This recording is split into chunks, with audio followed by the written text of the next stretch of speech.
like to start out our meeting tonight, take a moment of silence. One of our teachers, been in the system for many years, was fatally injured in an automobile accident Monday morning on her way into work. Colleen Kudarewski passed away. I'd like to ask that we just remember her family, all her students, and several students having a hard time today, and staff members as well. So if we can, as we start out, we pause for a moment of silence.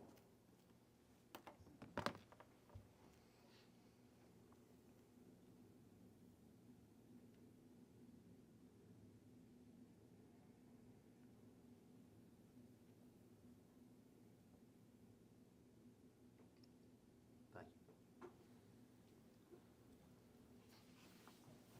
We got approval of the agenda, and we got the consent agenda. Under consent agenda,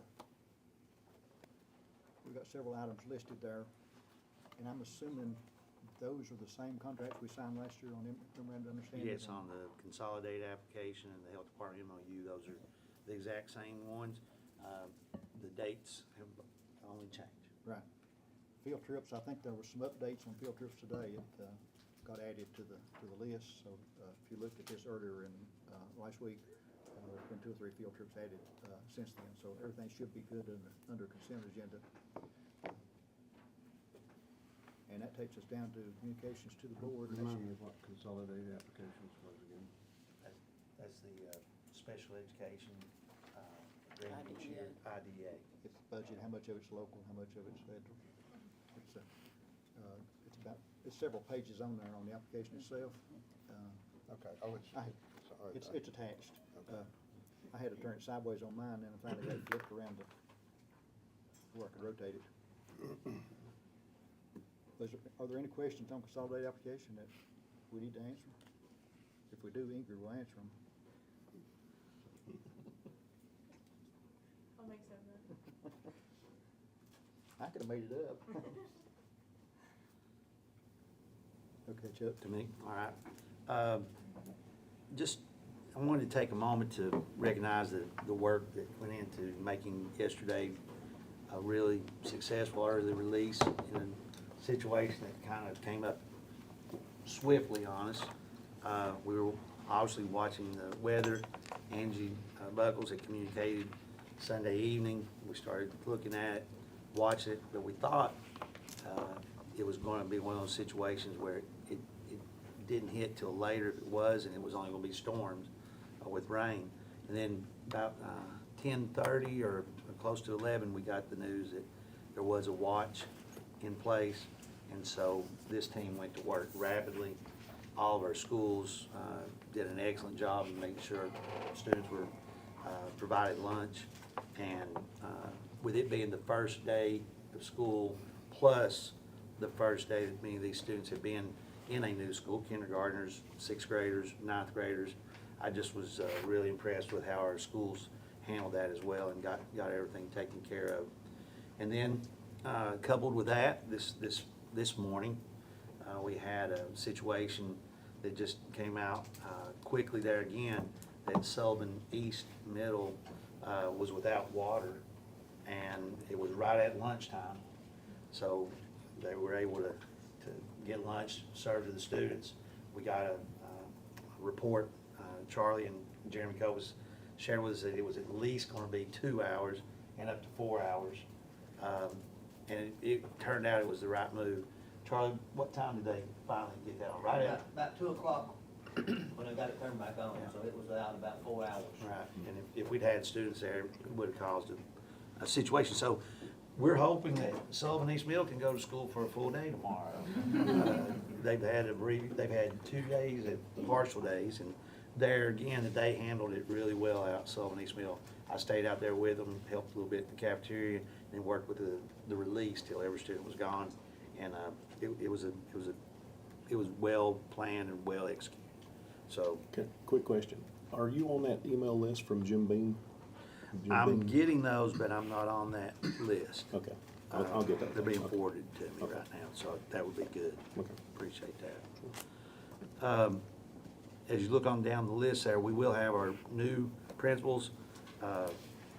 Don't be real surprised when Mr. Lael gets here. He was involved in a motorcycle accident over the weekend, and he's got a lot of bumps and bruises, but he's been at school since the doors opened Monday morning. So he will be here along with Dr. Nelson, and then our associate principals will be introduced by their principals at their schools. We will be recognizing our teachers who received tenure back in June when we did that. We thought it'd be better, since a lot of them might have been gone on vacation or different places already since school was out. We'll be introducing those, and we have a certificate for them this evening. And then letter C, we have the school health director's update.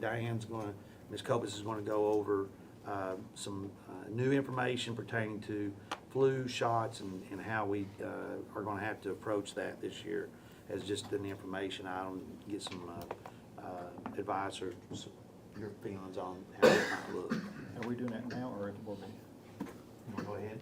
I'm fine, yeah. There's changes in the mature minor doctrine, so we're gonna have to do flu clinics differently than we've had to do in the past. Before, parents have filled out a flu form, and we've released the schedule, usually end of September, 1st October. And the health department would come in and do flu clinics at each location. Typically, we will give anywhere from 1,500 to 2,500 flu shots on those days. Usually it's a week-long event. The way the law has changed, they now have to have a parent or guardian, the legal parent or guardian present to do the shot now. Yeah. So this is a huge impact on care we were delivering. So we've been talking with the health department, Hannah Taylor, who's director of operations, trying to figure out a way to get flu shots to kids. Her suggestion was maybe doing some drive-through clinics with parents, and maybe they would even bring other family members and vaccinate it, that everybody in the car at the same time. But Is that something you think will actually materialize, or you all are just trying to figure out? What the best approach is. yeah. I mean, just because trying to- that's gonna obviously be manpower paid for by the health department to do those Right. drive-by clinics. Yes. So is that something that we seriously think can happen? They will not receive vaccine till October, so that's hidden about fall break time. But they are all on board to try to get shots to children. I mean, that is absolutely a lick and a half Oh, it Yeah. is. to our Yeah. community. Yeah, it is. One thing that was talked about in our meeting was the possibility of trying to set up an evening event at one school in the east zone, one school in the west zone. That's another option to give parents that opportunity to bring in maybe the whole family. And So- staff. And staff, right. So what impact does this have on the staff? Will the staff have the opportunity to be vaccinated at their school so will they be coming in to do that for the faculty, or, so nothing? So is like reaching out to Food City or CVS or something like that at least an option for the faculty? Same minor doctrine law, parent has to be present. No, No, for for the staff. faculty. For staff. Maybe. Because I think, again, as educators, we are so busy during our day, working over the hours that the clock says, that it's sometimes hard to get to a place to get it, but many will partake if it's provided there on site.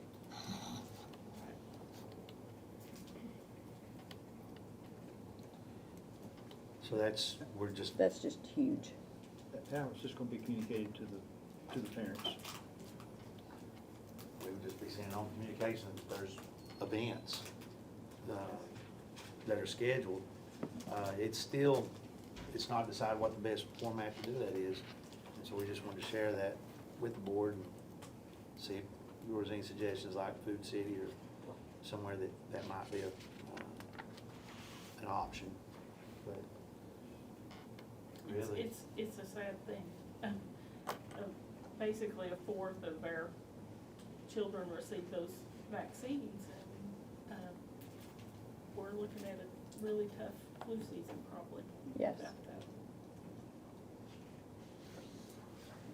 I don't know what and I suggested Food City simply because when I was working in Bristol, Food City came to the school and did it there. So I don't know what kind of contract, I don't know, I don't know any of the particulars other than they showed up and I pulled up my sleeve. might be an option we can look into for our staff. Again, I don't know if it was a contract or a community service, or I don't have any idea about that. I don't understand why the health department still wouldn't do our staff though. I mean, because it's not changing the dynamics, it's not changing the money, it's I not agree. changing what they were doing. I don't understand why. It seems like they would open it up even if it's just during that same week for teachers and staff to be able to go over to them. It won't be as convenient, but at least it's an option. Has that Or part they been could still come to the discussed? I don't school. think Has that been was off the discussed? table, them going It's the there. first I've heard of It it. was them coming to us. Yeah. Was the part that they didn't, Right. obviously going to set up 20 or 30 shots and move the manpower. Even if they did it like in a zone, maybe after school. That's actually how it started, was in a zone, central. back in Spot. 15, 20 years ago. I don't know who remembers, but it started that way, in a zone. Yeah. Instead of Angie spending- can tell you a little bit Instead more of a about it whole probably. team, you think you could still do one or two people to each school and get the staff. Mhm. It wouldn't take that long. Sorry. Definitely something we're gonna continue to meet with the health department. They didn't have a firm idea of what they wanted to do either yet. They were just throwing out options. And the best they came up with was having 2 sites. And we were just offering it to the community to come out at night or a weekend or whatever was best. And they did mention the drive-through as a possible. Yeah, and they mentioned coordinating with Kingsbury City on the west end and Bristol City on the east end, and maybe get more participation, because they're not anticipating a great deal of participation when you have to get out and drive. A lot And of they're people right. can't drive. All right. Letter B. Before you no, go no, go right on, ahead. I would just beg you to please keep that conversation going with them. Mm-hmm. Even if they'll just come out and do the faculty, that's at least one step. And anything else, I mean, whether it be the drive-bys or the PTAs or the one place, just please try to keep that going if you can, just to see. Because like you said, a fourth of our student population is affected, if not more. Letter 5B is the Spotlight on Learning. This will be a segment that we'll do each month regarding what's going on in our schools in response to data that we're accumulating or gathering, and then what we're doing to respond to that data. So tonight, being the first of these, thought it would be best if we had an idea of where we're at. So Dr. Palmer's just going to give us a preliminary about where our data is at this point. So, Dr. Palmer. So I'll move quickly. I know we have a long agenda, so I won't mess around. I want to emphasize preliminary. This is very, very new data that we received about a week and a half, 2 weeks ago. The state made this public before we knew that they had delivered anything to us. With that being said, one of the things that we also, one of the things that we learned about was that, when they sent this out and made it public, that, we began to look at the data and realized we've not gone through appeals on this yet. So this is completely unappealed information. We haven't been given procedures for appeals yet even. So we don't know that this information will be exactly accurate after we go through the appeal process. So what I'm going to show you, again, is very preliminary. There's a chart that's supposed to be sitting right there, and I think what I may do, I'm going to take off presentation mode because some things are not showing up, so I'm gonna make an adjustment here. This is the accountability model. This is not the best model that the state has ever produced, and you can barely read it.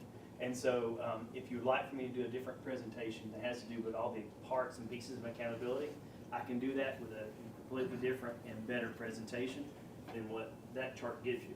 But it'll give you an idea at least of what we're looking at. This is an example. It's not ours, but it's an example of what a report card might look like. Here are some of the things that we're held accountable for.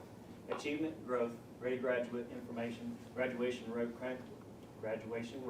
chronically out of school, English proficiency.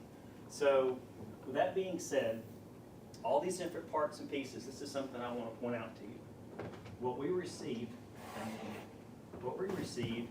is a small part of this 60% of achievement for all students.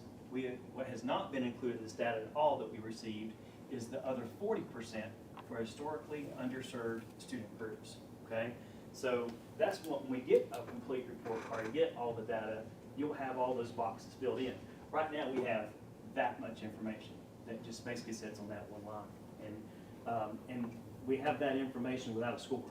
So again, not a lot, okay? Let's see if this will work right.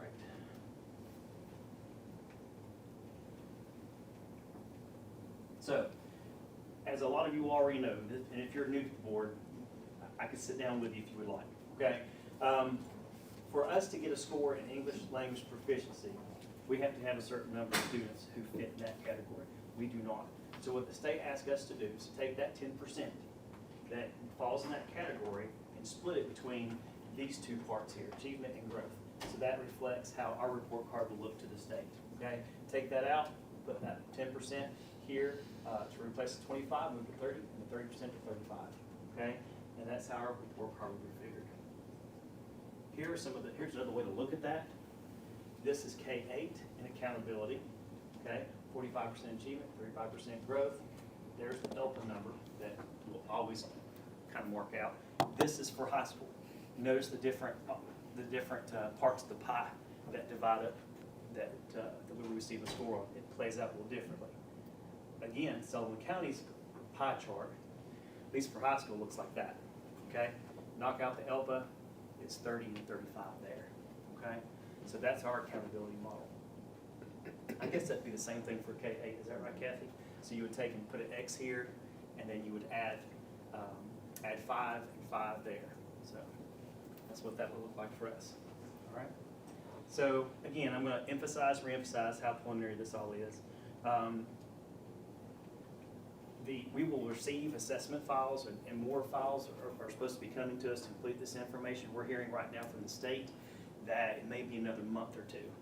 And if you remember, it used to be in the years past, we were already celebrating and trying to figure out who's going to print out our banners for the schools who had, done well by this point, not sitting here talking about preliminary information. So it seems like the more technology we add to the State Department, the slower they get.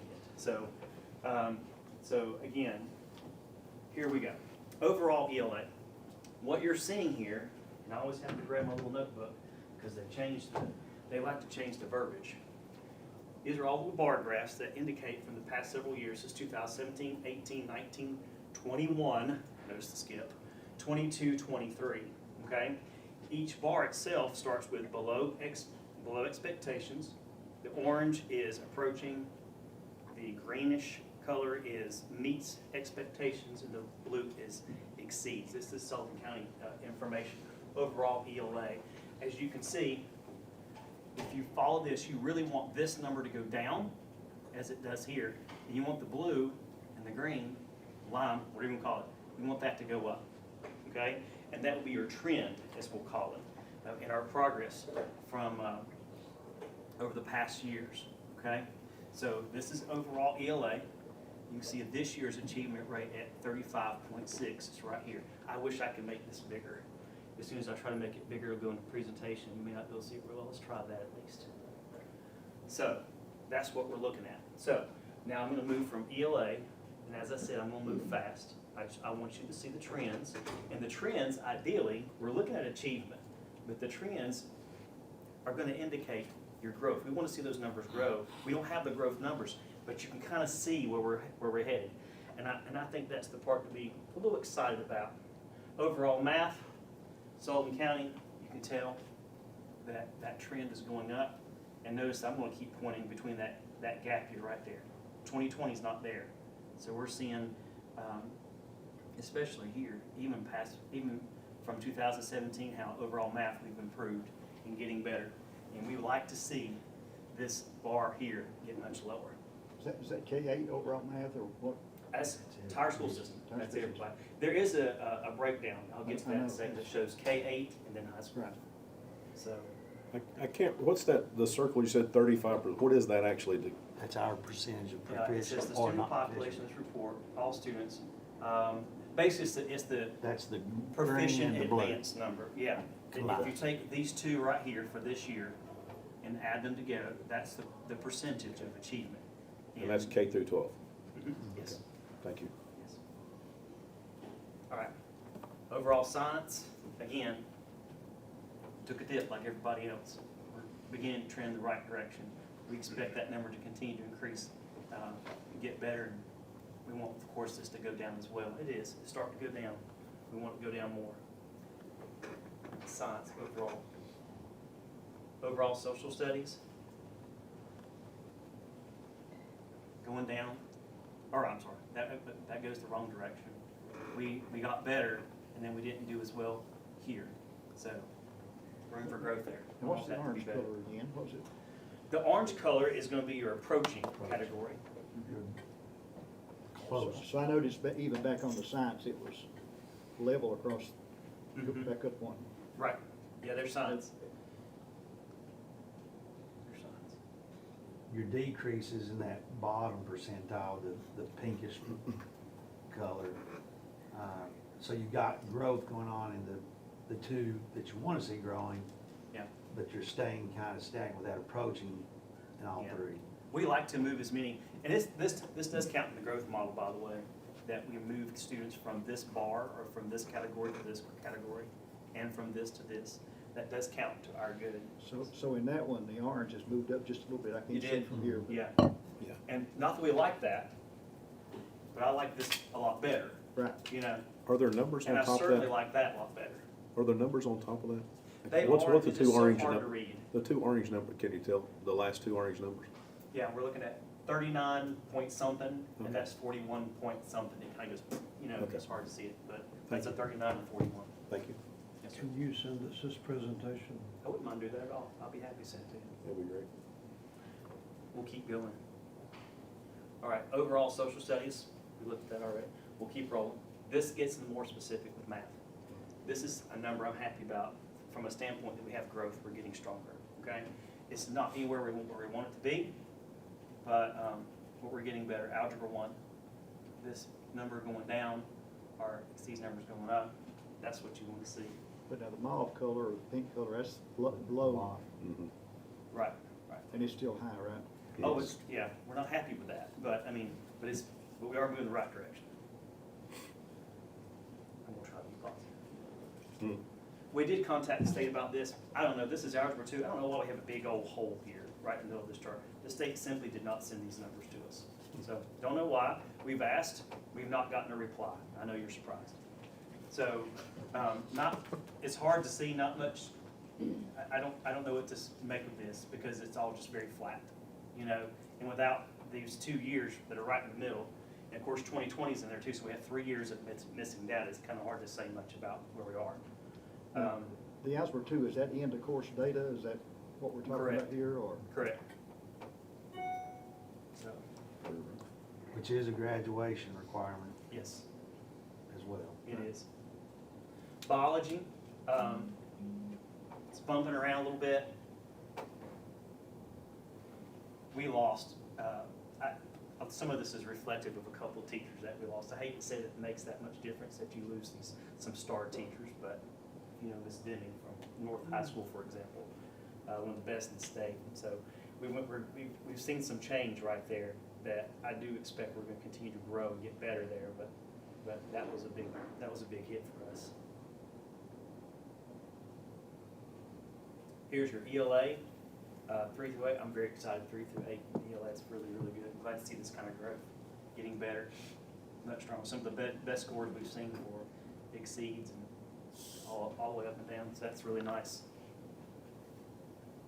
English 1, that's going to be high school.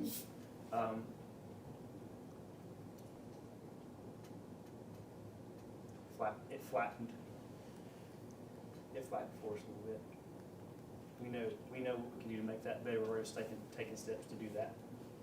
English 2, we like to see that growth, that improvement, that trend is pretty good.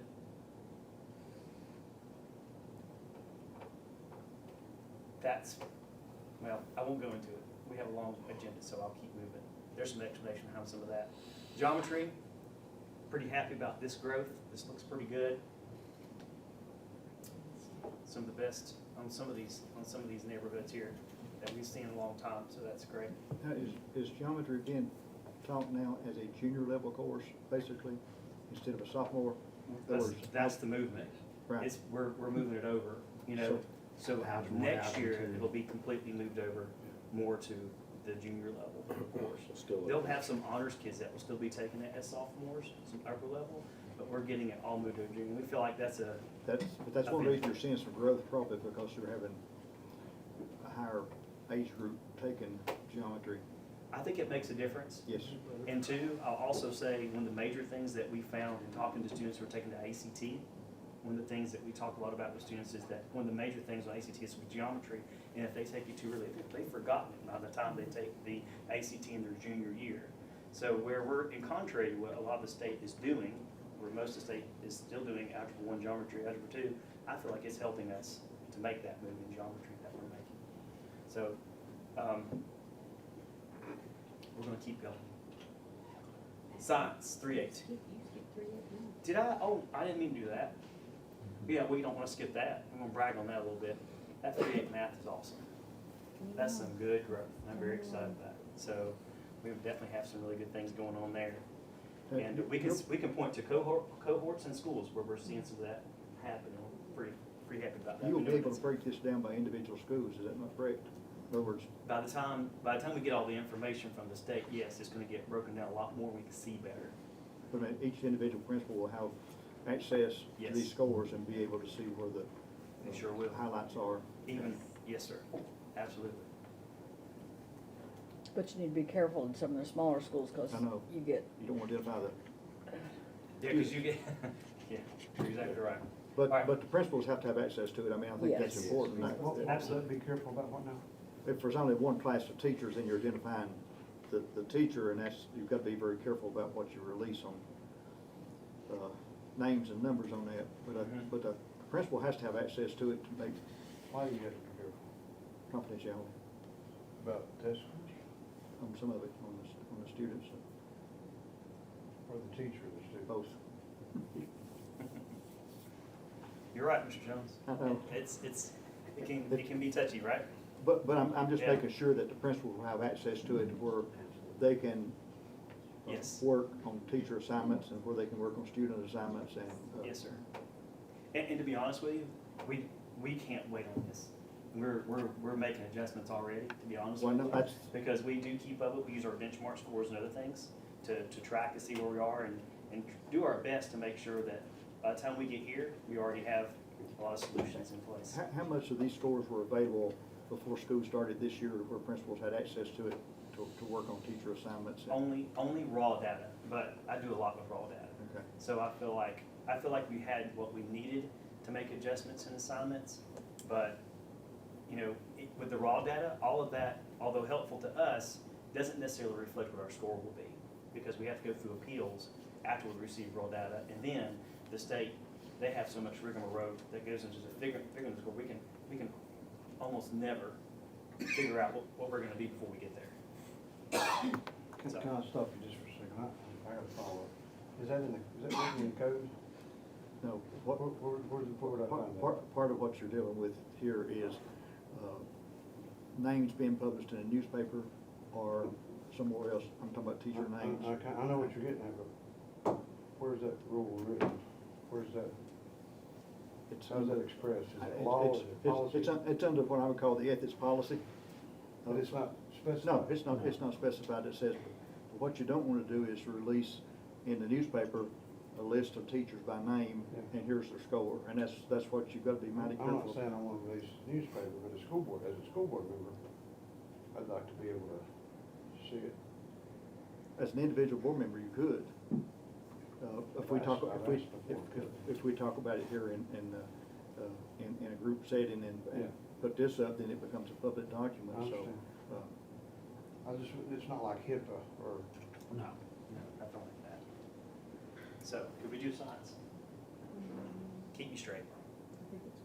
This is where we stop. Okay, so science, again, trending upward. You're making gains, continue to see improvement. Social studies, 3.8. A little flatter, but still the trend is the right direction. US history, this is where I pull my hair out. I know why this is, and it drives me crazy. And so I can tell you, I know that's gonna be better next year. But hasn't US history changed the grade level at which we're teaching it now? Is that switched? It's not, US history has not switched necessarily, but what we have seen in US history is a good bit of turnover.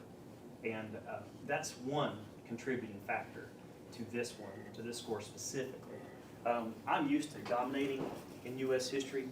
I mean, just absolutely wearing out the state. We've traditionally been very, very strong. We're just not as strong this year. This is not a bad score. And really, to be honest with you, Kathy and I were talking about this before everybody, got a chance to come to the room and have a seat.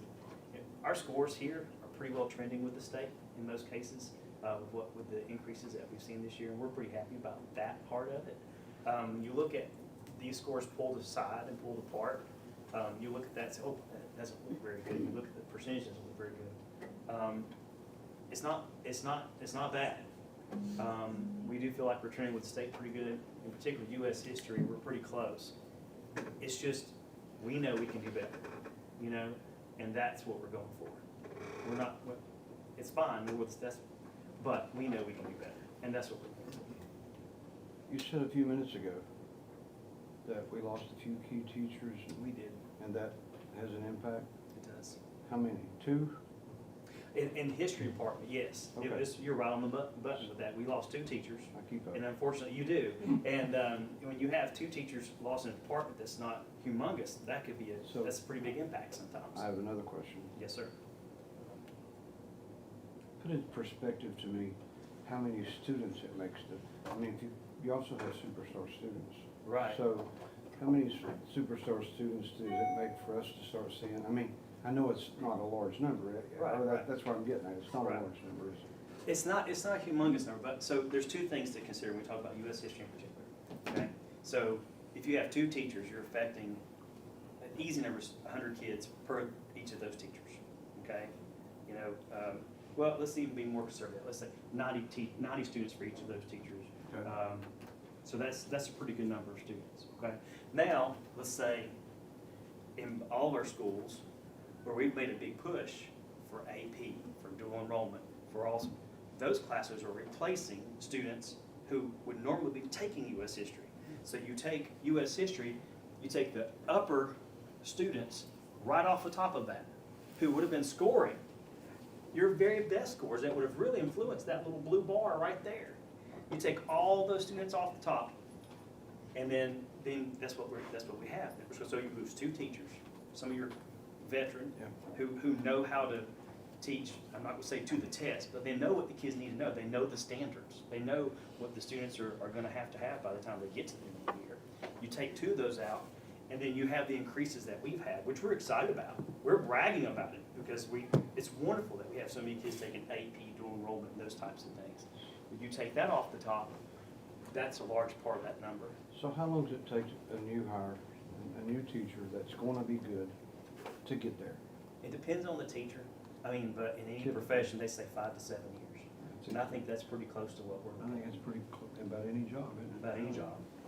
So, In 5 to 7 years, we have trained someone well enough to go to a city school district that pays a higher salary. If you look at the trend, that's exactly what's happening. the things In are all many cases. related that we're talking about. I mean, you bring in a new teacher, put them teaching Algebra 1 or Algebra 2, Yes, sir. and they struggle for a year or 2, Mhm. And by the time they have started to get a handle on it, another system takes them away from us, and the next thing we know is we're right back into the cycle again, and this is all tied to salary schedules and everything else, so it's, we can't just talk about things in, That's a really good point. as an individual item.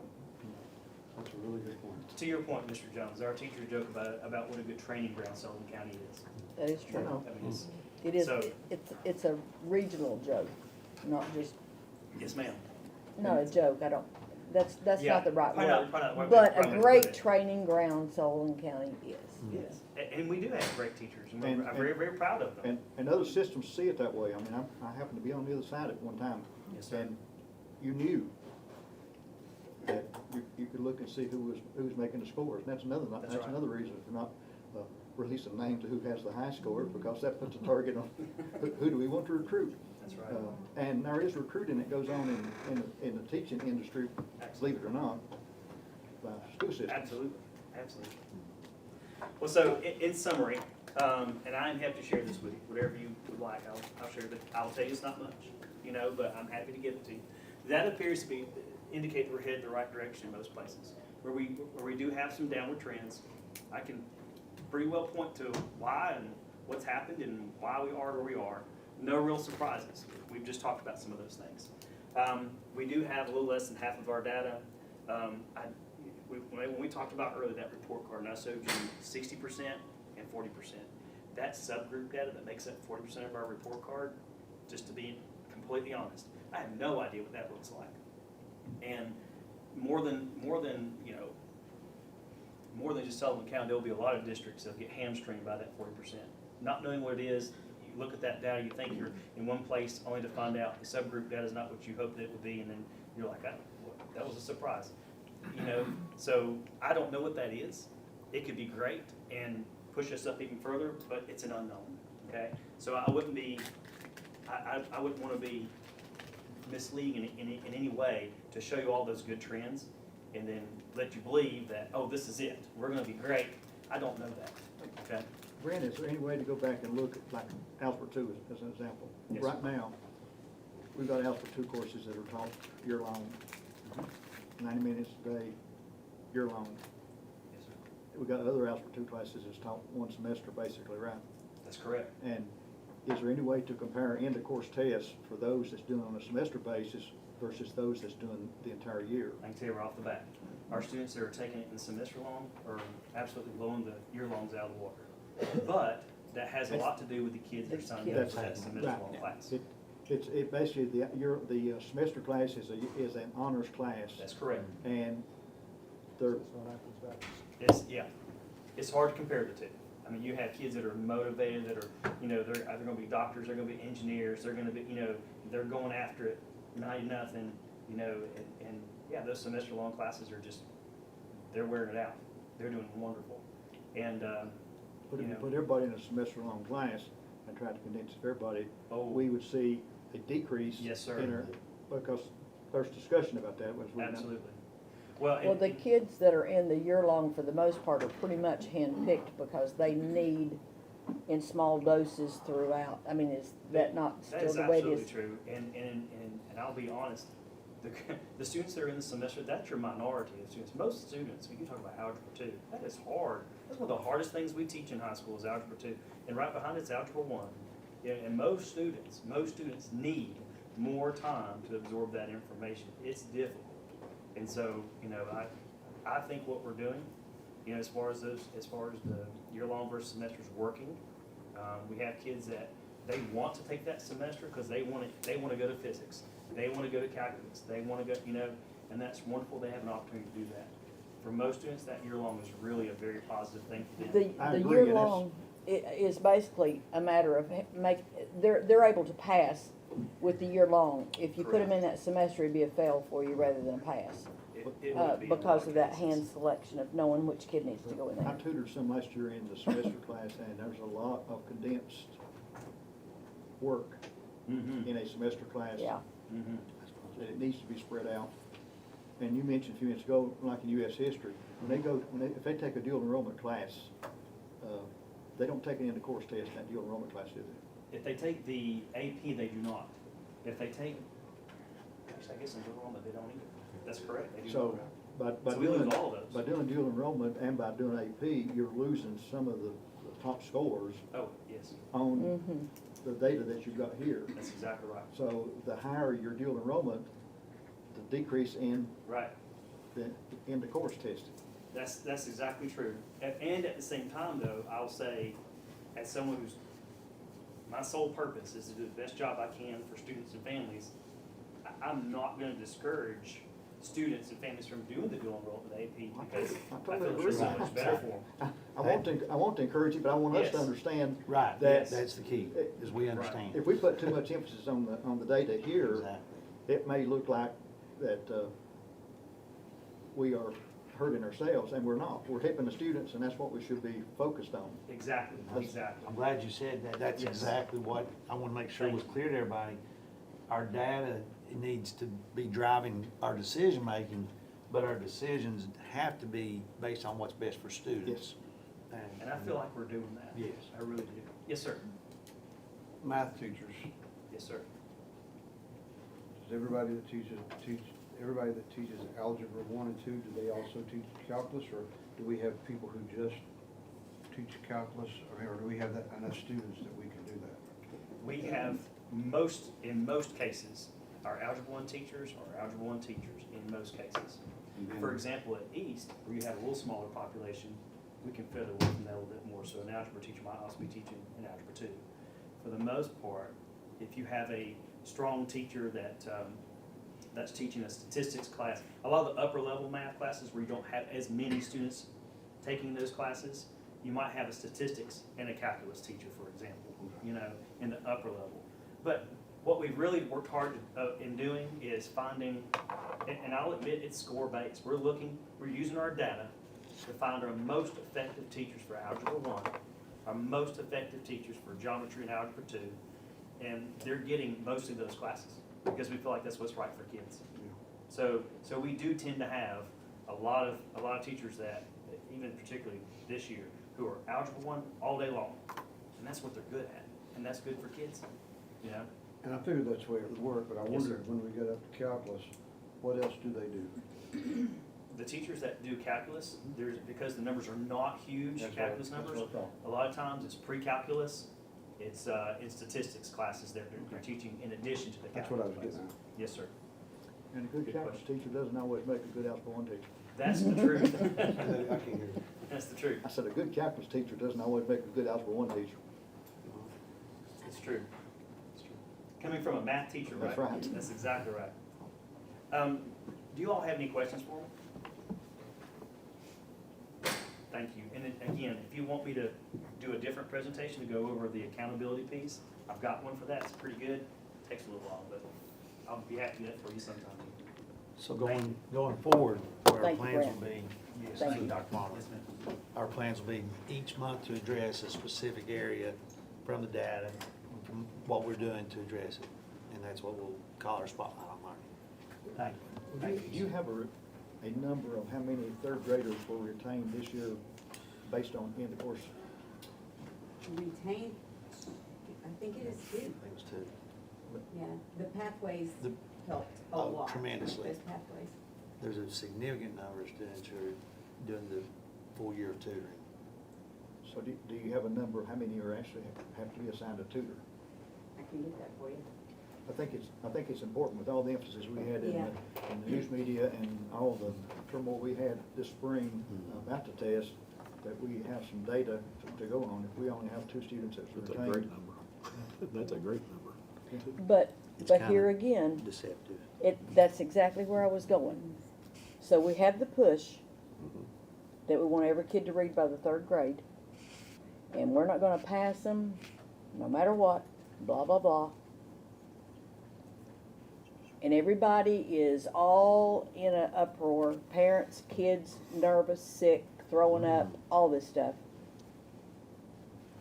Then we give the test, and then we come back with all these outs, summer school, tutor, et cetera, et cetera, et cetera, et cetera, so that we can check off the boxes to pass the kid to the 4th grade. And I hope and pray that some of those children learned a tremendous amount during that time. But I'd be willing to bet you that they didn't gain what we hope that they gained. But we jumped through all the hoops.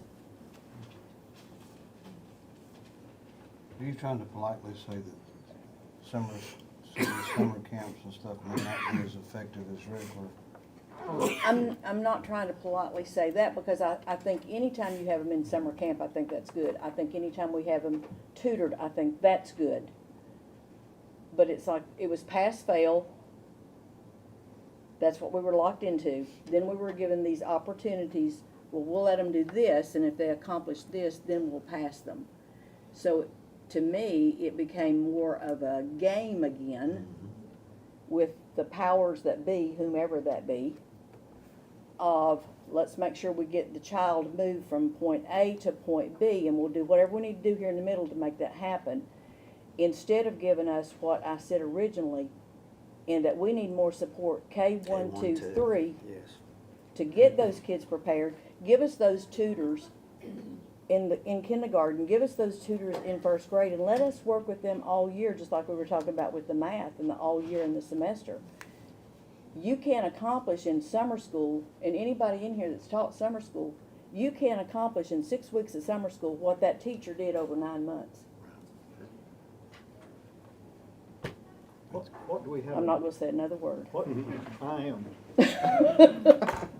What do we have in place to track those that are gonna have a tutor for next year, to make sure that that is effective? We are working with Nice Longer on that, and they have a very substantial program where, in K through 3, because there's also third graders that have tutors, they work with Amplify Boost, and they use the M-Class Dibbles program. You may remember that. And it is continual. They assess and they find out the skills that are missing, and it generates lessons completely geared toward those skills. And then Okay. When they finish 4th grade, are we gonna be able to go back and, or you all gonna be able to go back and look at the scores of those who had tutors on the data that Brent just presented a few minutes ago? yes, Just- dig down in that student's individual scores. Yes, we'll have their data from the Nice Longer work, and we'll also have their data from TCAP when we compare those. The big thing that you have to remember is what they're working on with the tutor. Those are not always, in fact, mostly they're not grade level skills. They're those gap skills that they've missed. And so they may show great growth in their tutoring, but maybe not be working up to grade level yet. And so then we don't see such a big growth on their TCAP score. That's the disappointing But part. if we don't see the growth, are they gonna be retained by law in grade 4? What's, No. Not yet. No. I mean, not based on. They It's a haven't one- created It's a that one yet. time, Yeah. one time catch in third. But, I'm kind of cautious about something. but there again, I think the important thing is that we focus on the student and the growth that's happening, because the test itself may not indicate the same as all the data that we're able to gather. So it's still that message of, are we doing the right things for students? So the tutor's not necessarily gonna make them be able to read by the end of 4th grade either, right? Depends on how big the gaps were when they went in, I think the key is what Dr. Rouse said, is that we catch pre-K, kindergarten, first grade, Absolutely. second Well, grade. that's what I'm trying to drive home too. It's got to be. That we've got to work harder at that lower Yes. level and smarter Yes, to get them where they need to be. 110. What would accomplish that? Smaller classes, what? Smaller classes would help. We're working on that. On interventions. And it may be that we need to revamp the curriculum where we're only working on reading and math at those lower grade levels instead of trying to put in social studies and science and other things. Because if reading is gonna be the way that we decide whether or not somebody moves forward, then we need to really press on that. And I think math's the same way. I think that's one reason, by the time you get up to Algebra 1 in 9th grade, they've missed some things at the lower level, and definitely during the pandemic, we missed lots of instruction. And I'm surprised we're trending back up thrilled that we are, but I'm still surprised because we missed that much instruction. The foundation is the key. So, just because we've always taught science and social studies in second and third grade, doesn't mean we have to keep teaching it in second and third. We, I agree we with, keep- we I keep- agree with that assessment, totally. The math and reading It's gotta be. has gotta be what we focus. we keep adding things to what we have to teach at those grade levels, but we never take away anything. You only have so much time, so you dilute whatever time you would spend reading and math. And the nice thing that we're doing in Sullivan, I'm really impressed with, is science and social studies is being embedded in those lower grades through the CKLA.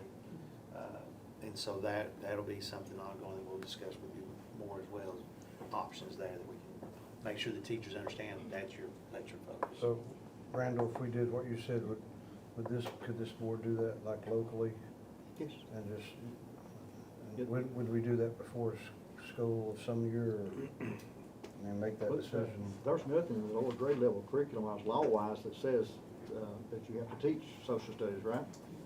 There's nothing that says you have to teach science. Would it be smart to pilot that, practice that for a year or so? But how many years does it take to see those results? Several. At least 3. I'll be willing to bet that that's a safe bet.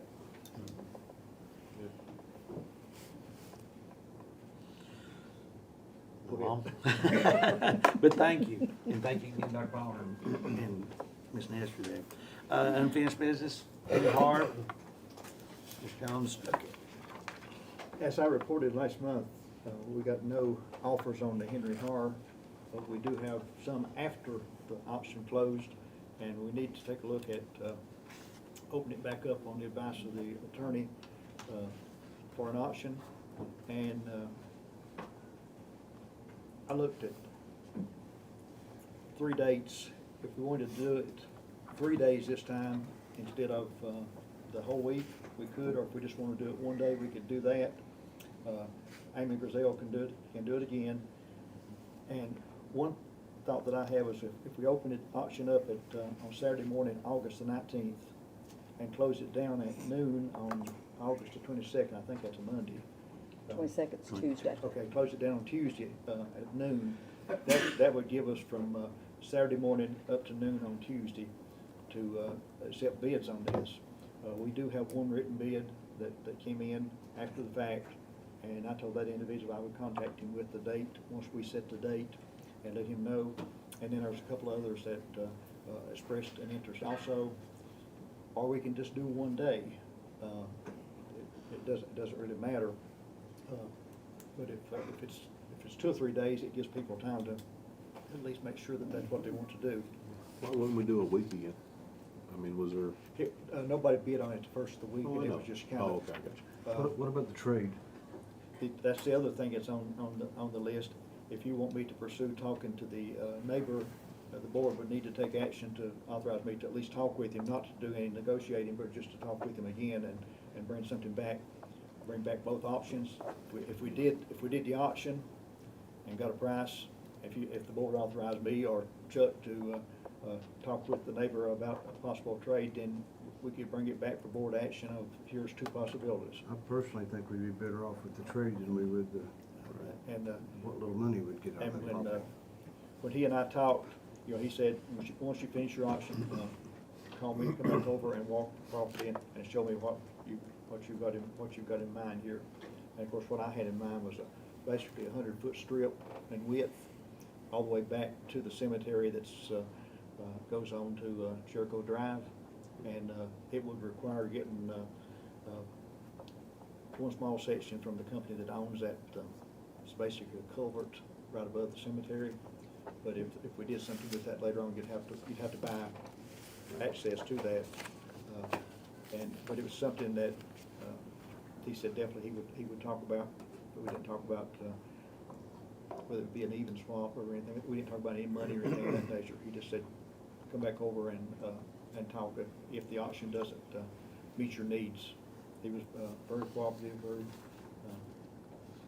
very open to discussing it. So. And I don't know how anyone else feels, but I'd be more open to having that discussion, letting you or Chuck have that discussion with him, and then waiting to see the results of that before we got here and sell it. Because I know if I were bidding on it and you told me no, I'm not gonna come back. So I'd prefer to, we've already done the bidding, it didn't work. So, and that's just my opinion, I'd like to see us negotiate before we go back to selling it again. I agree. I know we're not voting, but Yeah. Well, I we need, agree. well, we need to vote tonight to, if that's something you wanna do to. We need to vote at the board regular meeting at 6:30 if you want, someone to talk with him and to bring back.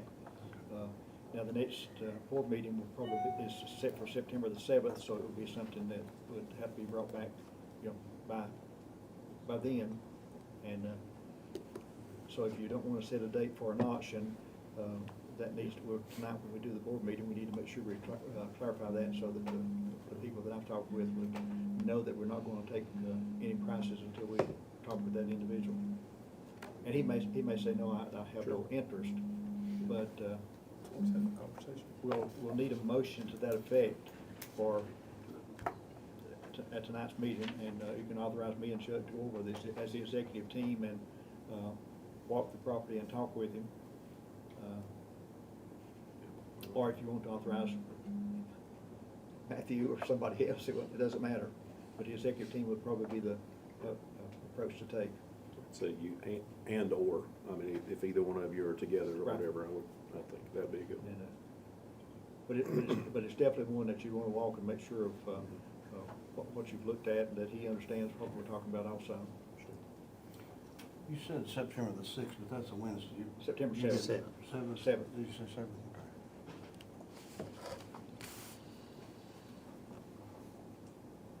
Okay. So, when we get down for the, to the board regular meeting, someone made the motion then that, the executive committee, talk with the adjoining neighbor about a possible trade before we set a date for a future auction. Does that meet? We can do that. And I'll let the individual know that made the written offer that, the decision about auction will be delayed.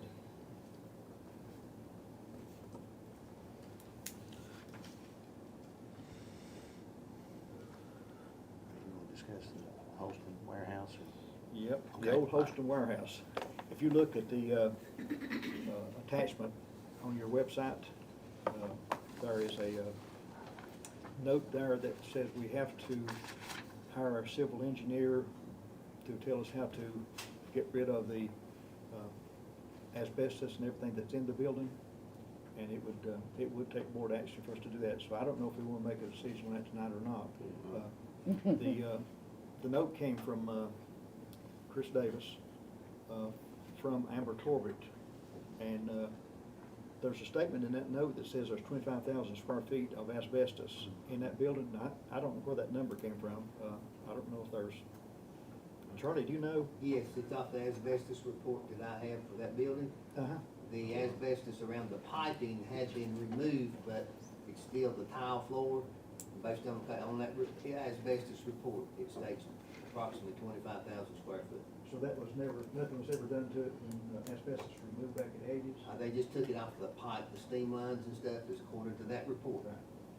So the 25,000 feet is really just the tile that's in the building. And according to Amber, you have to have storm drainage plans, and that's where the civil engineer comes into effect. You would have to get prices on the storm drainage. You'd have to get prices in on the demolition, and it can't be buried, is my understanding, on the property. Is that? Did she tell you that? It's asbestos. It has to be disposed of somewhere else. The asbestos In a very does have to be expensive removed. Now, Oh, like yeah. the masonry and stuff, they Yeah. could probably fill the basement part anyway, but the asbestos must be removed off-site, and it takes certain companies, so it's only certified to do that. Right. It has to abate it. Now, we don't have to do anything to it. I mean, it's sitting there, we're not using it for anything.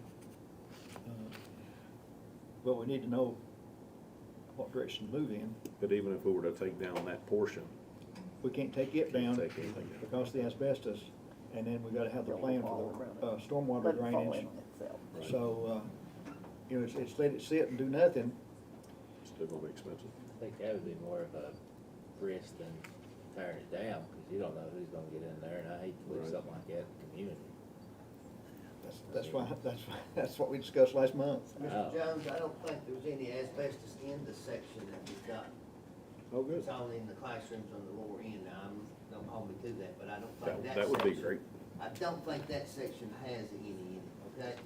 Because it was the auditorium, right? It's the auditorium. It probably had oak doors. Because I think it's concreted on a slope and, just a stage area.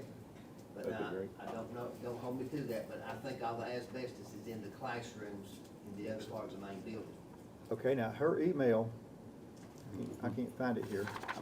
You got it? Up here. I've got it. Just The read. It says, recently the board voted to demolish the old Holston warehouse located at 580 Holston Drive, Bluntville, after the roof caved in on part of the building from a storm.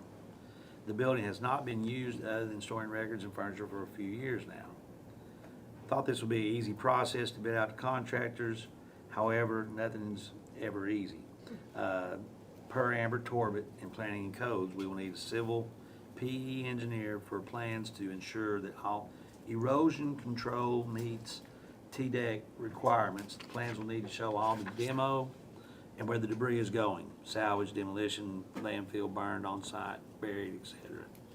Total would not be buried on site due to the 25,000 feet of asbestos floor tile in the building that will need to be abated. And I thought the board might have other plans for that property in the future. So before moving forward, we will need plans prepared by a civil engineer to satisfy the stormwater regulations for TDEC. I think it sounds like a misunderstanding. Of what part we were going to be demolishing. I mean, because when we voted for the demolition, they might not have got that it's only the part Just that that doesn't one have section. asbestos, so maybe a conversation would help. But it sounds like a misunderstanding. Have you talked to, Amber? On it? You talked to Chris Davis? We briefly discussed it, yes, but that was the intent of just taking down the whole structure, the whole complete structure. So she was referring to the whole structure. Yes. So, Yes, the conversation of just the auditorium section never came up. I would love for this mountain to go back to a molehill. That'd be great. Yeah, that would be. So I can talk with Chris Davis and Amber Torbett talk with about Chris and then, that go backwards. and then put it on, the- I guess I'll Had put it on. Chris gone over and looked at it, or just based on our vote, we got these instructions to make sure we were following protocol, et cetera? I feel like it was more that just, Before you all had voted to tear it down, did it? Went to her Yeah, go they out probably bid. need to go and observe the Then part there's a we're lot of actually questions talking about about. me about asbestos and various things. But all we talked about doing was the part that it collapsed on, right? Is that correct? They took it the whole complete building. I don't think that was the no, recommendation. just there that So just a misunderstanding. So Chuck will go back and talk with Chris about that section. and no asbestos there. Now, the other thing is, if we declared that surplus by, according to the deed, it may go back to the heirs.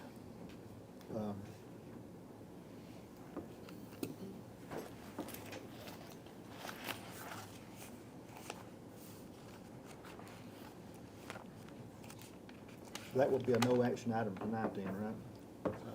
So, more discussion than that. Okay, Chuck. All right.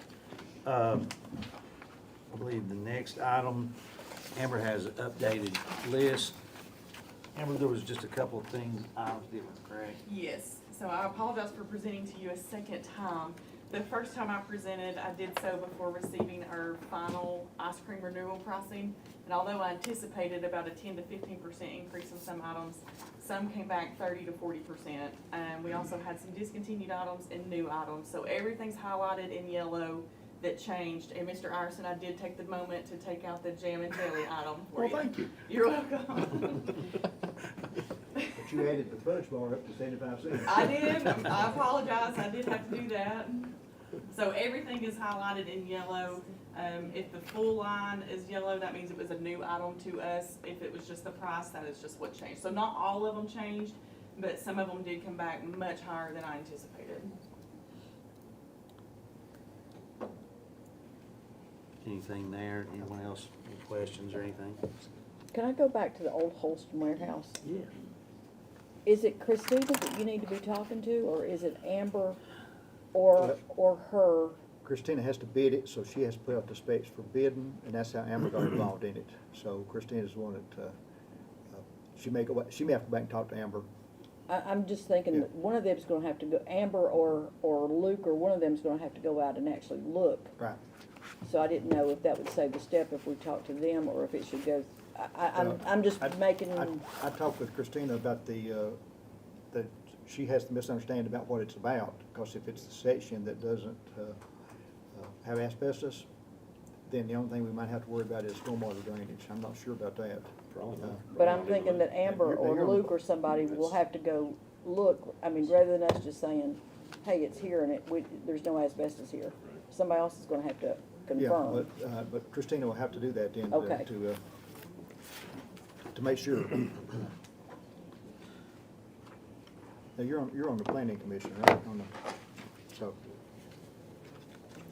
I'd imagine, I mean, getting Charlie involved, with letting them know that that portion doesn't have it, I mean, cause he's got all those plans, he's got. well, I wondered That'd be where they great. got 25,000, because Yeah. that was Right. nothing we'd ever talked about. That'd be good.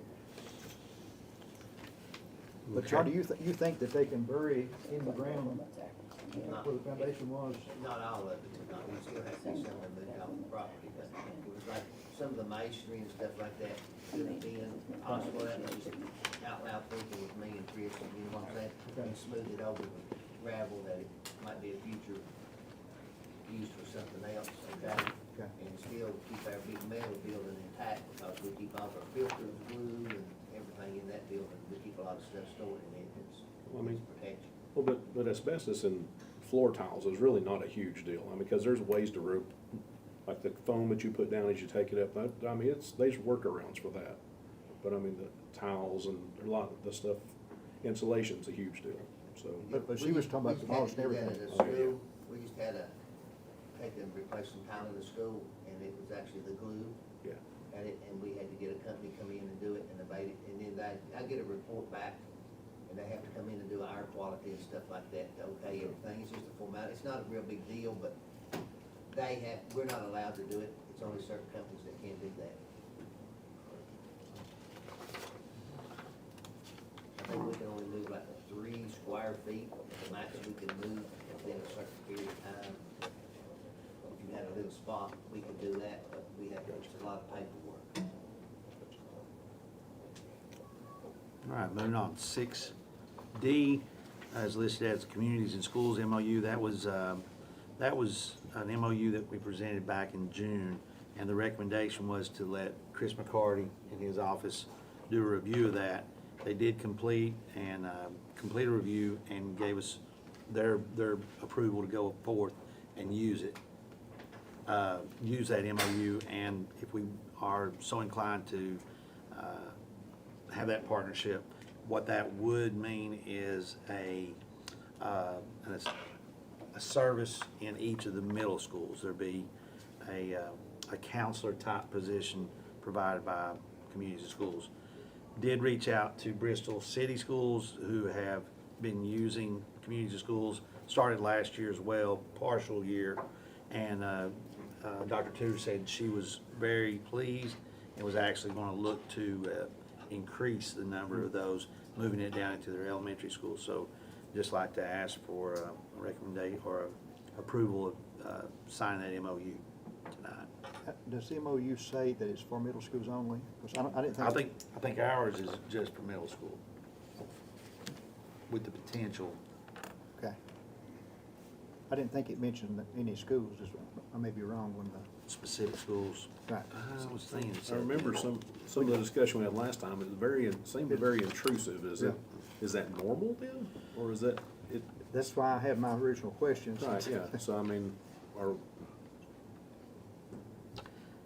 I mean, I just kinda curious, cause I mean, I know we deal with a lot of those services that do the same thing, and this one, seemed more intrusive than the stuff that we had before, so I'm just curious if it's a service that can be provided by another group, or is it, could we expand the Nice Longer group, or is it, just curious, I don't know, I'm just asking. Definitely an option, we could pursue if we are going to hold out. There's no, that we do have to do this year. I feel like it would probably be available to us next year as well. So, we definitely can. I mean, are you in favor of this one? I mean, are After you- meeting with them and had a team that met and the principals sat in to ask questions, I think they were in favor of it.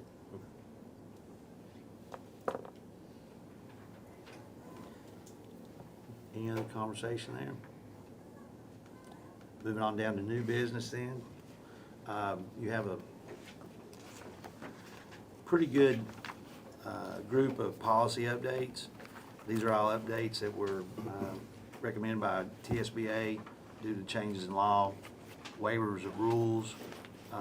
We'd like to ask for adoption and first reading on these. The majority of these, I believe, were discussed at the TSBA Legislative Conference. It was held over in Gatlinburg recently as well. These would be on first reading, right? Yes, sir. We would pass them on first reading and make them official. Yes, sir. The one on security, that's 3.205.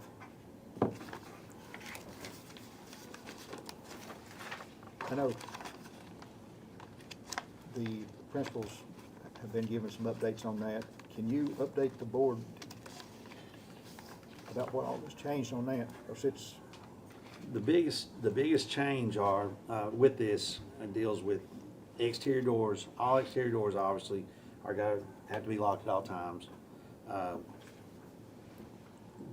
The key there is, there are people that would be coming around. If there's an infraction, there's a protocol that has to be followed. If it happens twice at a school, it starts impacting funding for the schools, for our school system. After school hours and practices on weekends or any other extracurricular activity is a concern. And if it's our event, we still have to have somebody stationed at that door that's an employee. Can't be a parent, can't be a student, has to be somebody there stationed as a designee if that door is not locked. For example, for a ball game in the evening, we've got to have somebody stationed there to man the door, basically. like the ticket taker at a basketball game, is that gonna qualify as our employee? If it's our employee. But it cannot be a student? Nope, and it can't be a parent volunteer. It has to be an Can't employee. close early either, they're about to stay there the whole time. As long as the door is unlocked. Can't close early, I mean, cause a lot of Right. times they stop at the fourth quarter, so they have As to be there the long entire as time. the door is unlocked. That's for rec leagues and everything that Yes. you in schools? So where are we gonna find that? I don't know. Employee? Well, What's it? for the evening and for rec leagues, our recommendation was to talk to the rec leagues about that and have them have somebody there, not our employees. The rec league would have to Well, I provide. mean, and that's usually what we did over there at Ketchrin, but this says it school district employees, so that, It does say during a school activity. Right. It's school activities. so we're not, would be good on that. Right, Okay. exactly. That's not ours. It was suggested that we meet with all of our rec groups that participate in our schools and talk to their organizations about having that in place for their own safety. And then with elections, that's not our event, and schools are not in session. But we had staff members present during the election. And the fact that the building is open, does that come under this law? Because we had some complaints, I don't know if Matt had anything or not, that came in this year with the 4 schools that we use for elections. Oh, yeah. They don't, I mean, what do you do? The, I mean, I wouldn't really think it'd be a school activity. It's not a school activity. The That- school's in I think that's session, our- right? Our If caveat school's in is it's a session, school activity. we If got it's an not, issue, then we're but okay. I think would our goal think. would probably be to not be well, in session. but the thing about it is, Right. we had teachers present for in-service. So the fact that the building is open for in-service for teachers, does that count as being school in session? Because there was an issue this year with police officers being present with more than 10 feet of the door of entry During election. during election. And there was a disagreement as to interpretation on that. Yeah. Because it's talking about, is that if outside regular school hours and during a school activity, it kind of, both those are, it's inside regular school hours, but, well, I guess if school's closed, I guess it is still outside the school hours, though we have people there. It's a good question.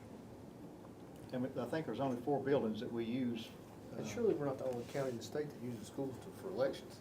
I mean, nobody thought of this when they wrote the law. Which ones do we use now? Well, I know we use Indian Springs and Holston and Central Heights. I know for sure. Oh, yeah, still a bunch of them there, because we still, East. Which ones? Sullivan, Sullivan. Gordon's gets used, East High School gets Yeah. used. Sullivan Heights still gets used. Sullivan Heights gets used. Miller Perry still, I don't know. So we Miller got Perry, yes. there's a lot of, I mean, it's, there's 3 in my zone, 3 in yours. it's more than half There's of a our lot. school buildings every time we have an election. And, Except for this past one, which was the special election, and there Right. were 4. and next year you're looking at August election, November election, and you're Correct. looking at primary election then in March, I think. Correct. So you've got 3 days to deal with there, and that impacts the calendar Yes. and drastically. So I always try to make sure that we don't have students, I mean, that, And that's why I brought the question up, though, if we've got teachers there, with this new law, I'm not so sure that we're clear on it. I think that question was asked in our law seminar down, but we didn't get a clear answer. They didn't have the answer. They didn't have the answer. But, I mean, the obvious answer is just to close the buildings during election and not have anything going on during election day, but that's 3 student days. so what I've tried to do when I build the calendar is, obviously we don't want kids in the building, so I build it without kids in the building, but we do use some of those days for teacher in-service days so that the school year doesn't get extended for teachers just because of elections. What- For example, next year when we have multiple elections going on in a year, that's really hard if you've got to continue to keep teachers out as well. Would it be possible to use that for like a professional development day on that and at a central location versus the locations where you're actually voting? So we could try to move, it's hard to move 900 teachers to one location though, but we Right. can try to move to multiple locations. Better question would be, is there any way that we could get schools not used for elections? That's exactly right. Because we have churches that are used for it, and that seems to work fine in some areas. I know Kent isn't, which church in your area uses, that Methodist church on Yeah. Bloomingdale. There's multiple ones. That's where you go Claremont. You've My got, precinct's at a church. you've got churches, you've got libraries, you've got the racetrack. There are sufficient places that we could do that. And with all the security that we look at and have looked at since Columbine back in the 1990s, I do not understand why someone hasn't looked at this seriously as to take the voting out of the schools for security, if no other reason, for security. That's something we need to pursue, and it'd take a law change probably to do it. Because I think the law says that school buildings can be used. Now, last year, we had to make special concessions out at Colonial Heights Middle School. Right. We had already sold it, we were getting ready to sell it. And, Olson Valley too, I believe. and we had to actually go in and move some things around so they could have the election. I mean, it may be one of those things that if it's having a school employee there or having someone there, it might be, we could reach out to the election commission and say this is gonna be a problem, and there's gotta be an answer. Well, If it's gonna be mainly having a school employee there that's gonna be paid. Well, we're going to have the SRO officers, this year is what happened. And then there's some technicality that you couldn't have a police officer within 10 feet. Yeah, and I don't know if they're still considered a district employee, because they're sheriff's office employees. Right. So that's kind of a different But thing it in the law was, too. but it was the obvious answer, I mean, that, Right, oh, yeah. That's interesting. But yeah, if we're using half our schools, there's, I think you said 9 or 10, I think, you named out 9 or 10 schools of our 15.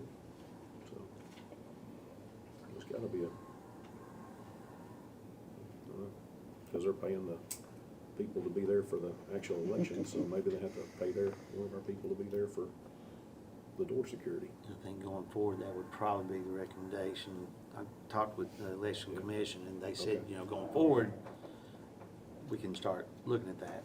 Right. I think the option. But the kids still can't be present. Right, I mean, that's right. the, Right, Right, and so it's 3 days out of that's school still, right.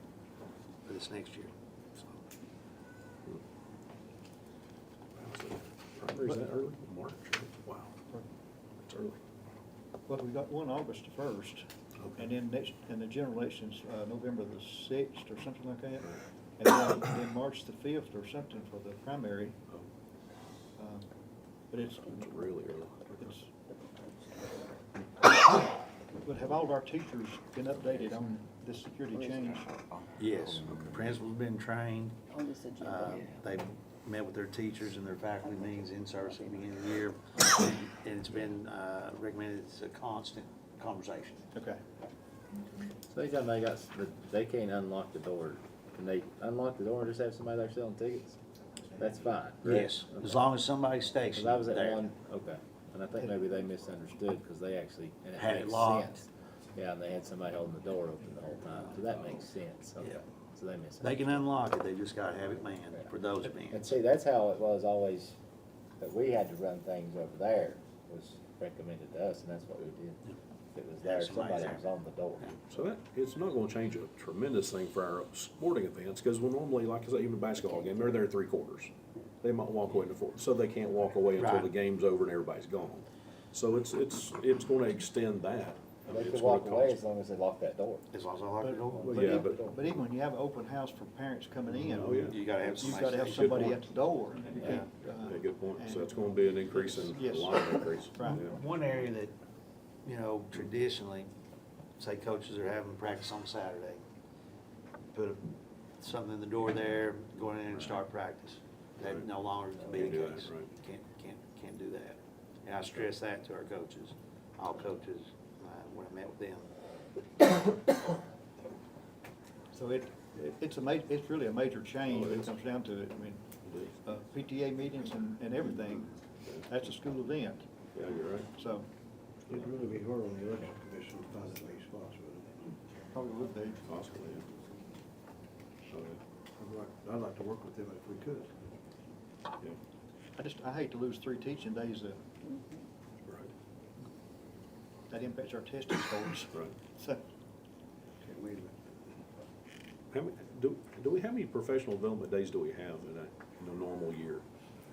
Is it, well, you got do we roll 4 them into the schedule? I mean, You got 4 plus 3, I think. Yeah, we usually build them in, and we build them in before school starts, and that first week the teachers are in, and then I build a couple in through the year.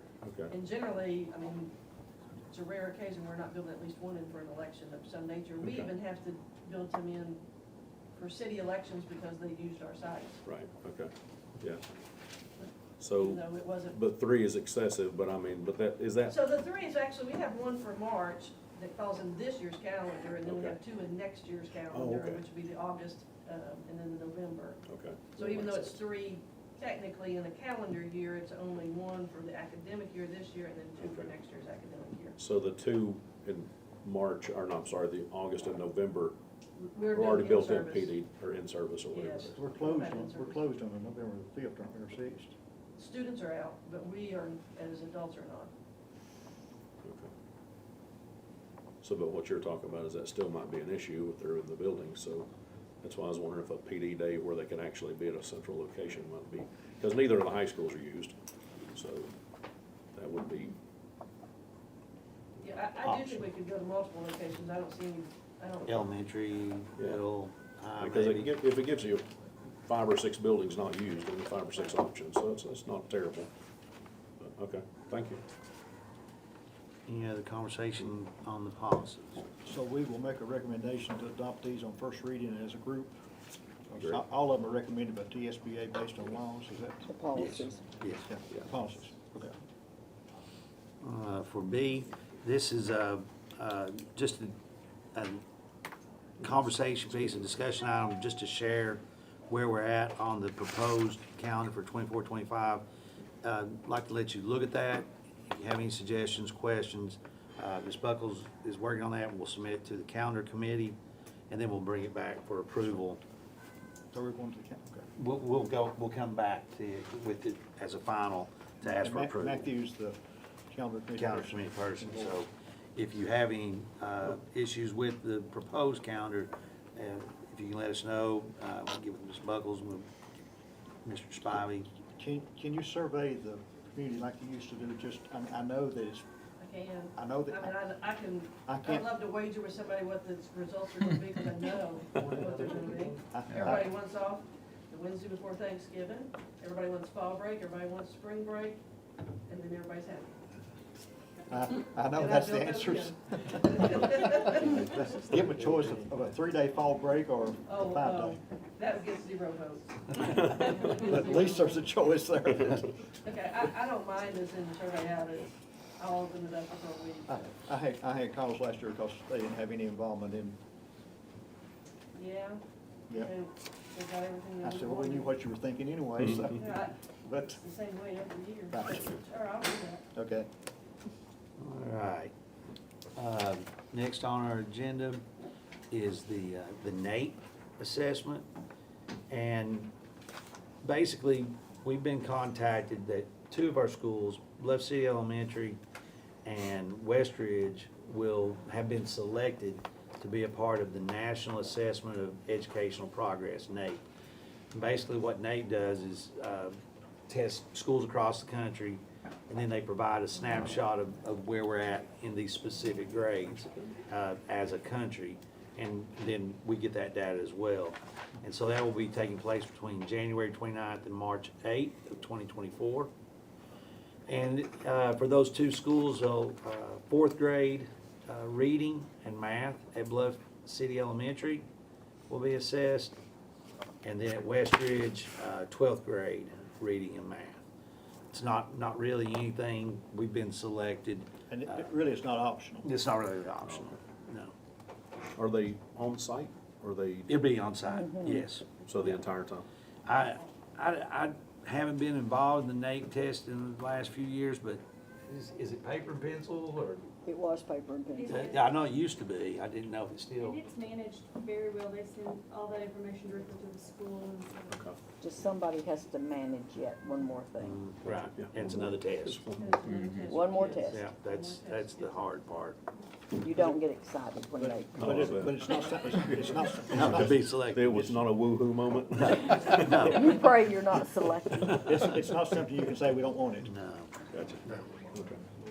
We wish. open invitation. Letter D, dual enrollment opportunities with TCAT Northeast State.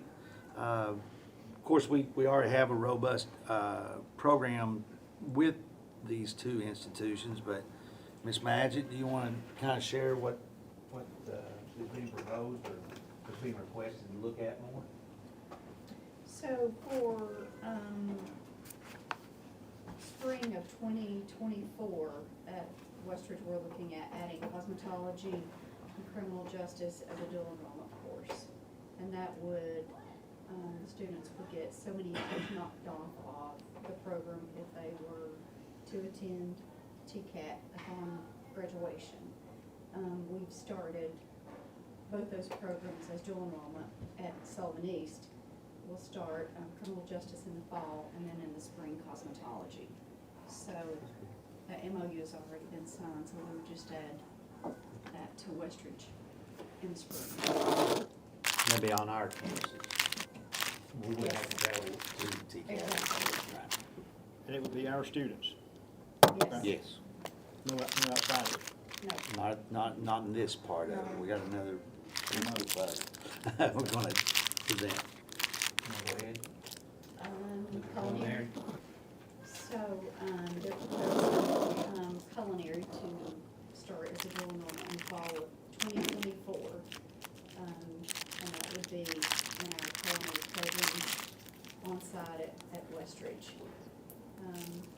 We have 3 programs there, so it will be dual enrollment for our students, and potentially outside adults Northeast. For coming in of the evening Evening. hours. with our As well as instructors. our Right, with our instructors. They would, outsiders would not be present during the day. Not during the day. That is correct, It would be a totally separate program. correct. Now, if our But, students graduate and choose to go to TCAT, for the night class, they would be, much That would like be upon what our graduation. dual enrollment programs now with Northeast State, ETSU, all of those, our students are taking classes with Right. anybody. The night program would be open to adults, other languages. But our students could participate in it at night Okay. and finish up their program potentially even before they graduate. But basically, we're leasing their building For the- to TCAT Mhm. at night. And they're interested in using our instructors as their TCAT instructors. I say TCAT, Northeast State is also interested in this program, and they're being really pushed to work on articulation agreements where they can offer a combined certification through TCAT and then a degree through Northeast State. So it could be a potential that they could do that as well. Both of them are interested, neither one of them currently have culinary arts. So obviously, they're looking at where can we do a culinary arts program, because there's a high demand for that in this region with all the development in Bristol. So the reason we're bringing this is to see what the conversation would be from the board about looking at those options. We don't have anything that TCAT's wanting to bring to the table. They just want to know, is this something that we would consider? and one thing I would add there, as far as labor market data, hospitality and tourism for Sullivan County Northeast area is one of, it is the highest annual openings coming up, 13% increase in growth. So, it's just one thing to consider. Well, my only negative objection would be during the day, I would be against Oh, bringing any, no, allowing any absolutely. outsiders to come in. Absolutely. Now, Northeast before has had relationships with different high schools, Tennessee High in particular. We had several classes taught at night by Northeast State. They furnished a person to be there at all times That's good. to handle any administrative things that happened. So that part's not unusual, but it was night classes. And they did a lot of them for computers, and they used our equipment. But it's much better if you can use your own instructors. I mean, our instructors, especially for culinary arts and In our facility. our facility. Right. So it would be crucial to me that we not allow outsiders in there during the day, because that opens up all kinds of criticisms and potential for Just potential. issues. 100% in agreement there. So, have we heard more about the aviation mechanic? The There- opportunities? Dr. Palmer, Well, aviation? So, working toward it, we have something I'm excited about bringing to you, hopefully, in the next several weeks. We have gotten a grant for an engine. So That's cool. I hope to be bringing that to y'all before too long from the State Department. And to get for approval, we'll get an engine and hopefully use that as a part of the growth that we want to have in aviation to work our way into the A&P. So, but there were the 3 opportunities left for us to have those 3 slots at Northeast State for the intro into that aviation program. So it seemed like a lot of the high schools around got into it, and we really didn't, and there were 3 left. So I just didn't know if we were able to reach out and if we were able to grab those, or were we able to make any steps towards that? Because that's a fantastic career. I mean, every graduate from that 2-year program has been offered a job, and the lowest of those jobs has been 80,000. Yeah. So it's fantastic. It is, it's correct. I'll tell you, just honestly, we just haven't, Okay. we haven't gotten that. Okay. We haven't got the interest, and don't have the students right yet to be there. Okay. That's a pretty far gap between, intro level aviation 1 and then bringing kids in from A&P. Right. So, so we don't have the interest level yet, but they Okay. haven't had that kind of training to Right. know what they're even signing up for. Okay. Any other, so I Let's close it off after we do her Okay. position, and then we can do the rest. of it down. Okay, all right, so, with the approval of the board, we will continue those conversations and bring back any formal agreements or MOUs or things like that as we go forward, so. One other item we're going to discuss before we close out our work session is the food service floating cafeteria manager. I'd like to recommend that we consider approving this position. Amber, would you like to share with? Yes, so this is essentially an additional cafeteria manager position. Same roles, same responsibilities, the only thing is they will not have a home base, they will float to where needed. To kind of give you some examples of what this person will do, this week alone, we had 4 cafeterias that needed managerial support. Just yesterday, we had 4. So I had 2 brand new managers, had a manager who broke her shoulder over the weekend, had another one with a family health emergency. So Monday, we had 4 schools and just one of me, and I was fortunate to pull my secretary, who is a former cafeteria manager, so she did cover one of those schools, but 2 people were left making it work. So the idea is that they'll fill the void when a manager is out for whatever reason, and when there's not a manager out, they'll just go to a school that needs additional support. It will be considered interim, so we'll only have it as long as our budget supports it. Say that again. Interim, we'll just have it as long as our budget can support it. So if we get to a point that my budget doesn't look like it can support an additional manager position, we will cut it. And what will that pay? Manager, elementary manager pay, we've got it at SS4, I think. Yes, SS4. SS4. SS4. 4. So this comes out of your budget? Yes, my budget. Amber, I would just like to say, I am so appreciative of all you have done with that department. I remember the days when we were in red up to our necks. As a principal, I remember making phone call after phone call in May, trying to get money turned in because the cafeteria was in the red because Sally Sue and Mary Jane had not paid.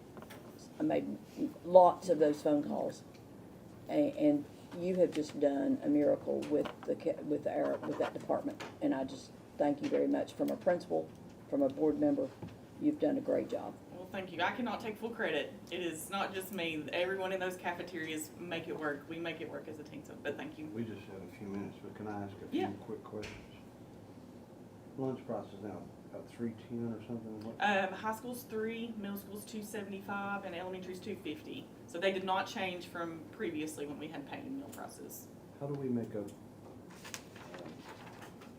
shortfalls when, like, students have a bill at the end of the year? When we get to the end of the year, how are we fixing that? So we try to collect as much as we can, but what is not collectible, the school does write a check to school nutrition. Each individual school writes a check to school nutrition for that balance, and then they can continue to take payment from families that owe, but I can't go have a negative at the end of my year. So it comes out of Each individual school. And I disagree with that 100%, let me You say. disagree with that's what you're doing, or is that? I disagree that that's how it should be done. As a school principal, I never thought I should have to write a check from my school account that I was struggling with to begin with to the department here. I felt like that was something that the board should have helped with overall, not that my poor school had to do it when another school had a budget that was Last much year was better very than mine. Last year as a district, we probably had close to 40,000 in the negative. That's the highest it's ever been, which of course we had 2 COVID years where everybody ate for free. Prior to that, the most a school ever paid me was $1,000. But we have less free lunch this year, don't we? Well, yes, because not everybody's eating for free, correct. So next year, they could have a bigger. It could. Now, we're trying to stay in front of it this year. Obviously, last year was the first year that they went back to free, reduced, and paid statuses from our flexibilities. So what's that period at the first of the year that they have to get these They have applications? 30 days on last year's status. So if they turn in a free and reduced form last year, they have until September 19th to get a new form in, or they will go to a paid price. Making sure that they're. And so we've already started looking, because I mean, you've got kids who will start day one going into the negative. So we're trying to stay in front of it with negative balance letters, and the schools have worked really hard getting applications in. We are processing them like Did we get crazy. any donations that help cover those deficits? We And did. say where and how much? So last year, I know my office received a $2,000 donation from retired teachers. We were able to apply that towards negative balances. Now, individual schools received donations as well from churches or businesses, and they were able to apply that towards their negative balances, so they did not have as much at the end. Is there any way that we could get a peek at each school's deficit last year, just so that we can get a handle on that? Yes. I'd like to see that. Okay. I can get that to you. I was gonna ask the same, so you said that in the past it had been 1,000 was the max, what was the max last year? About a little over 19. Do you want this passed out? It was very, the highest I've ever seen. That was my Christmas present, the year that Holston Valley closed. My hard. kids gave me that for Christmas, Mike. Right. They Yep. paid the bill off at Holston Valley of the kids that owed, Right. and gave me a cute little card where they had paid Holston Valley's debt free. That was my Christmas present. That is. But that was Not the individual best school, but the total best school. present I've ever No, given. that was one school. That was one school. One school was 19. No, they had 19. Oh, okay. He had asked me what the highest one last year was. I used to get them mad. But I said, Some- there's nothing that keeps the school Some board years from I did actually not. making a motion And I just to said I'm not reimburse buying those it. schools. Oh, yeah, that's, They didn't So- fire me. Mike. We are going to Did you hear adjourn what to she the said? regular meeting downstairs. The most this past year was one school was 19,000. Which school? Children's. That's what I thought. Yeah. So they had to